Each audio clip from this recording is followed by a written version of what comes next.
자, 샬롬.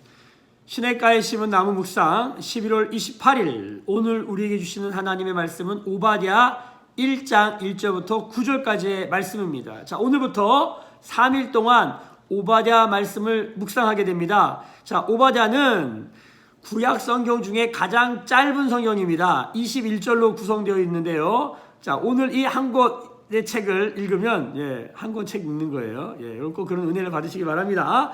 자, 오바댜라는 말은 아바드와 야훼라는 말의 합성어예요. 그래서 오바드야라는 말은 하나님을 섬기는 사람, 하나님을 예배하는 자라는 뜻이 있습니다. 자, 이 하나님을 예배하는 자 오바댜에게 하나님의 말씀이 계시되었습니다. 계시라는 말, 묵시라는 말, 계시라는 말은 펼쳐 보여주다.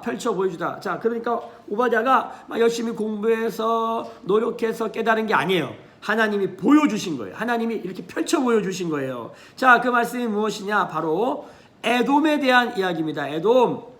자, 그래서 오늘 우리가 이 오바댜 말씀을 묵상하기 전에 좀 우리가 이해하고 있으면 훨씬 묵상에 도움이 되는 게 바로 에돔에 대한 것입니다. 자, 에돔은 누구냐? 자, 오늘 말씀에 보면 6절 말씀 또 9절 말씀에 에서와 대만이라는 사람들이 나오는데, 자, 바로 야곱과 에서라고 하는 쌍둥이 형제, 이스라엘의 시작이 야곱 12지파 아닙니까?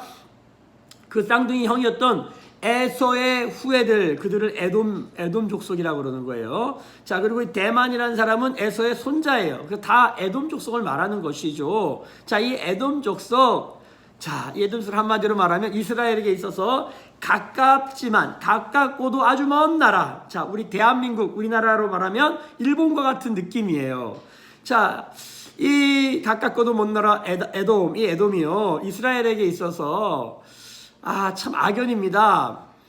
그 유명한 것이 몇 가지가 있는데 그 중에 하나가 이제 이스라엘이 출애굽하여서 하나님 말씀하신 가나안 땅으로 갈 때에 그 길목에 처음 만난 대상이 에돔인데, 이 에돔이요 못 가게 막아요, 괴롭혀요.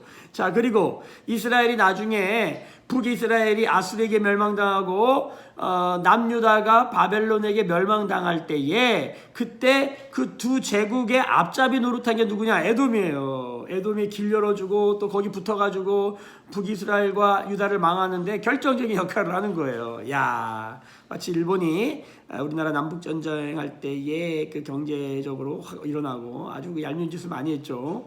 그런 비슷한 거예요. 그러니까 에돔은 이스라엘에게 아주 그냥 계속 그 형제 나라지만 철천지 원수 같은 그런 느낌이에요.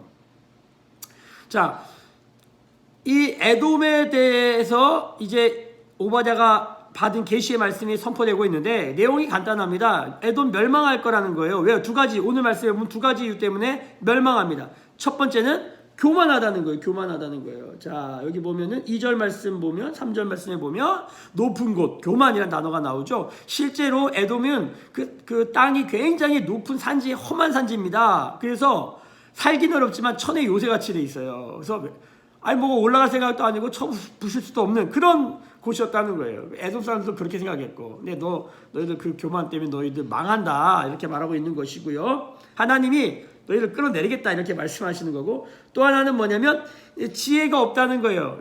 개혁개정인 지각이 없다 이렇게 말하는데, 자기들은 이제 헛똑똑인 거죠. 헛똑똑이. 자기는 똑똑한 줄 알고 뭐 그렇게 살아가는데 너희들 다 뺏기고 다 털린다. 오늘 그런 단어들, 뭐 털린다, 쫓김당한다, 정복당한다, 올가미에 걸린다, 뭐 이런 얘기들이 가득 나와 있어요. 결국 최종적으로 뭐냐면 8절 말씀에 슬기로운 사람들이 없고 지혜로운 사람들이 없다는 거예요. 자, 그래서 망한다는 거예요. 너희 망한다. 자, 이 말을 지금 하나님을 예배하는 사람 오바댜에게 하나님이 주신 거예요. 자, 여러분, 우리가 묵상의 포인트는 여기 있습니다. 자, 신앙생활은 5가지의 관계를 잘하는 것이 성숙한 것입니다. 자, 5가지 관계가 뭐냐? 5 relationship. 첫 번째, 하나님과 나와의 관계, 나와 나 자신과의 관계, 나와 다른 사람과의 관계, 나와 세상과의 관계, 나와 어둠의 영과의 관계. 이 5가지의 관계를 잘하는 것이 뭡니까? 결국 신앙의 성숙을 가져온다는 것입니다. 여러분, 관계가 왜 중요하냐면 관계에서 정체성이 나오기 때문입니다. 자, 보세요. 저는 임석태 목사는 누군가의 남편이자 아버지이자 동시에 아들이자 동시에 목사이자 누군가의 친구가 될 수 있고 동생이 될 수도 있고 형이 될 수 있는 거예요. 자, 어떤 관계성에서 다양한 저의 역할이 나오는 것이죠. 자, 이것을 잘 살아가야 되는 거예요. 자, 우리가 하나님과의 관계가 왜 중요합니까? 이 모든 관계의 정체성의 궁극적인 존재의 정체성이 되기 때문이에요. 여러분, 관계의 정체성이라는 게 그때그때 다 달라지잖아요. 근데 이 하나님과의 관계는 영원히 동일하고 신실하게 되는 거예요. 그래서 우리가 하나님과의 관계를 붙들면서 이 관계를 잘 나가는 것이죠. 자, 여러분, 이스라엘과 에돔과의 관계가 바로 이렇습니다. 하나님과 이스라엘 관계, 그리고 이스라엘과 에돔과의 관계를 어떻게 할 것인가. 에돔이 계속 괴롭히잖아요. 맨날 싸우잖아요. 자, 어떻게 우리가 이런 것들을 지혜롭게 그리고 겸손하게 우리가 풀어갈 것인가. 오바댜 묵상에 잔뜩 들어있습니다.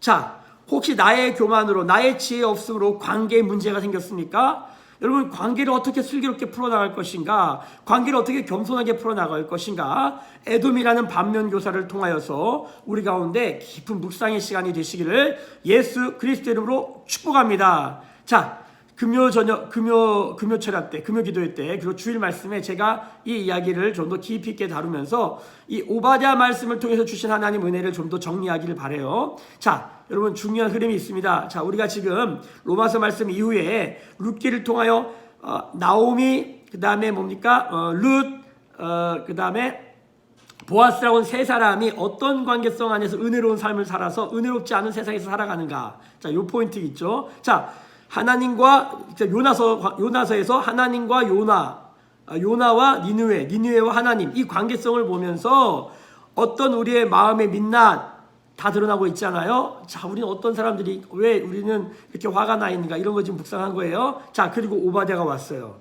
우리 안에 굉장히 시사점이 있는 부분들이 있다는 거예요. 자, 이런 부분들을 한번 같이 고민하며 묵상하며 기도하며 풀어가면 좋을 것 같습니다. 여러분, 묵상 성공하셔서 행복한 삶 되시고 주님 사랑의 교회 모든 식구들, 또 묵상의 동지들 어디 있든지 말씀 붙들고 승리하는 하나님의 사람들 되시기를 예수의 이름으로 축복합니다. 사랑합니다.